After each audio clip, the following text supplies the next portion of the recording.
Hello everyone, welcome to my channel and welcome to another video. So today I'm going to be doing a review. I haven't done a review in a while, but I am really excited to talk about today's product because my God, it has literally changed my view of the world, and I'm not exaggerating right now. So today we are going to be talking about Cerave Moisturizing Cream. I know I am super late to the party because the Cerave skincare brand has been all over the kind of skincare YouTube internet world for a while. But if I'm totally honest, I have been extremely skeptical about moisturizers because I have been pretty disappointed every single time anyone has made any recommendations for me, except for now. So today we're going to be talking Cerave Moisturizing Cream. Just before we go into more detail about this, I'd really appreciate it if you hit the like button. It really helps my channel. If you want to see more videos about skin, hair, or health holistically, and especially if you have eczema or if you have very sensitive skin, then this is the channel for you. I am making videos for you 3 times a week. So before we get started on the actual product review, I just want to give a little bit of context because I have mentioned in quite a few of my previous videos that I personally feel that moisturizers are really, really good for protecting your skin barrier from becoming irritated or becoming dry. But once your skin is inflamed and you're having a flare, I feel like there's very little that moisturizers can do to effectively bring it back to a healthy state. You kind of just have to leave your skin and let it do its own thing. To an extent that is true, but even before that, I have found that most of the moisturizers that I was using, and to give you some context, I was using this one, which is E45. It's a very common brand in the UK. This is what you would be recommended as a medical grade moisturizer. And then you've got the La Roche-Posay Lipicar Balm, which is a much thicker moisturizer. And this one is also good. It was a recommendation, but again, it's not something that would change or significantly change my skin or make it more moisturized long term. They would both provide good short-term relief, but not much long-term change in terms of the hydration of my skin. So I would use moisturizers just kind of liberally because I know it's important to protect my skin. My skin has been pretty good and pretty eczema-free since I arrived in Singapore. It likes the warm weather, except for 2 very, very stubborn patches. And one of them is under my neck, which I pretty much always have. And the other one was on my finger. And the finger one was one of those things where initially I kind of really didn't do that much about it. I just kind of left it, started to get more and more irritated, and then it just came to a point where it got really, really bad. And this was recently. This was about 2 weeks ago, and there's no other way of describing my finger other than being completely effed up. Like, I'll put some footage in for you here so you can see how bad my finger was at some point. I could barely move it, and that is when I realized, okay, I need to do something about this. Bear in mind, I was using all the moisturizers at this point. I had been using moisturizers after showering, I was using it before bed, you know, kind of doing the usual protocol. I was doing the apple cider vinegar thing, which works really well for my lips, but it was not working well for my finger at all. I went into a shop and I said, look, is there any cream or moisturizer that you had? This is not something I've done for a while because every single time I've done this, I've been disappointed. I went in, I said, do you have anything? They recommended me this one, A Derma, which was freaking awful, made it much, much, much worse. I came across this one, the Cerave Moisturizing Cream, and I thought, you know what? Everyone raves about this and says it is so good, at least for acne. So let's see how good it is for people like myself with eczema. Okay, so now let's talk about the product itself. So I ordered this one off Amazon and it came really quickly, sort of a day or 2 later. And my first impressions were that you get a lot of moisturizer for the price.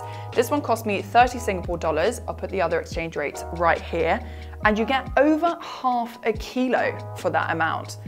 Over half a kilo. If you talk in old money, that is 19 ounces, which is a lot. And for comparison, I mean, this one is 200 milliliters and they probably cost, I mean, proportionately, this one is a lot more expensive anyway. So the second thing I noticed is that the texture is pretty thick. It's thick, but it's not heavy, is my way of describing it. Because sometimes I find that, and especially with this one, I found it is thick, but it's also quite heavy, which makes it a little bit irritating, especially if you overuse it.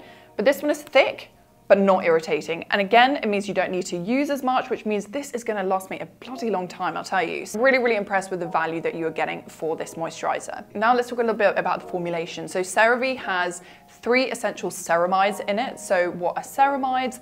They are the fatty acids or the lipids that make up most of our skin barrier. And for people like myself who have very dry skin and often prone to eczema, the ceramides disintegrate. That's why we have very, very dry skin, and that's why it is very difficult but important to replenish them. So specifically, this one has ceramides 1,3 and 6,2.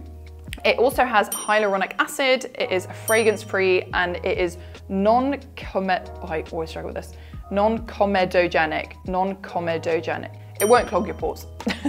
So it sounds perfect for someone like myself who has very sensitive skin, gets very easily irritated, even by the ones that are supposed to be specifically for atopic dermatitis, like this one by Derma. My skin absolutely hated that one. So I've been using this one 2 to 3 times a day. I don't overdo it with any moisturizer, even if I love it, because it's important to also let your skin barrier heal itself, and you don't want to overdo it and overburden it and communicate to it that it doesn't need to create its own ceramides.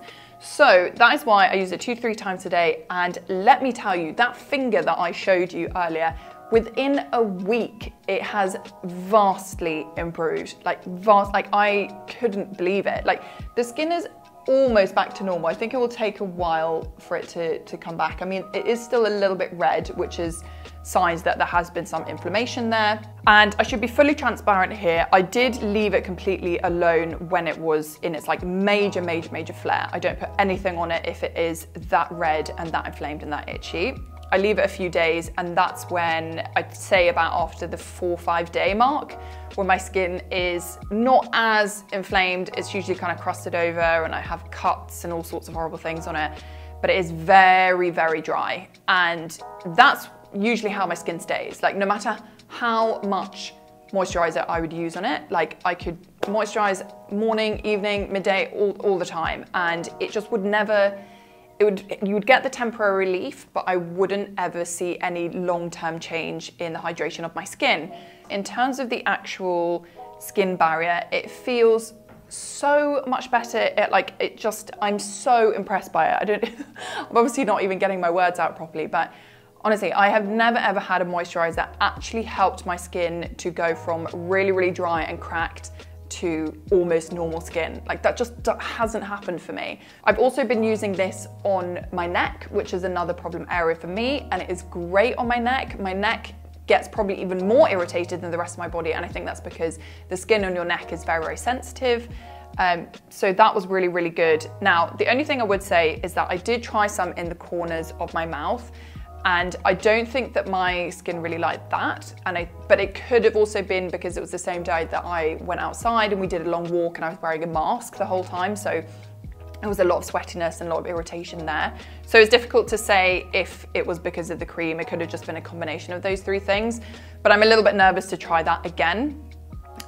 Also, some people are using this as a facial moisturizer. I would not use this as a facial moisturizer, at least I wouldn't. It feels very thick. It feels like a body moisturizer, not a facial moisturizer. It'd be far too heavy for me. But I mean, people have different skin types and people like different types of moisturizers, so you could try it on your face and see how that goes. All in all, extremely, extremely happy and impressed with this. And I genuinely feel like I can get rid of my other moisturizers now. Like, I don't think that I'm gonna ever use those again, which is so nice. This one I've been using on the reg continuously and my skin has not been irritated, and it's been over a week now. So really, really, really happy with this one. It gets a full on. I was almost gonna give it a 10, but because of that little irritation, I'm gonna give it a 9.5, which is pretty damn good, let me tell you. So I'm going to leave a link for you down in the comment section if you are interested in purchasing one of these. And I really hope that it works as well for you as it did for me. But like I said, this has honestly changed my entire opinion about moisturizers, because if you get the right moisturizer, it can save your skin. So that was my review for today. I hope that that was interesting. I hope that was helpful. If you have any questions about this product, if there was anything I missed, please do drop it in the comment section down below. In the meantime, I hope that you guys are keeping well, and thanks so much for watching to the end of the video, and I'll see you again very soon for another one. Bye.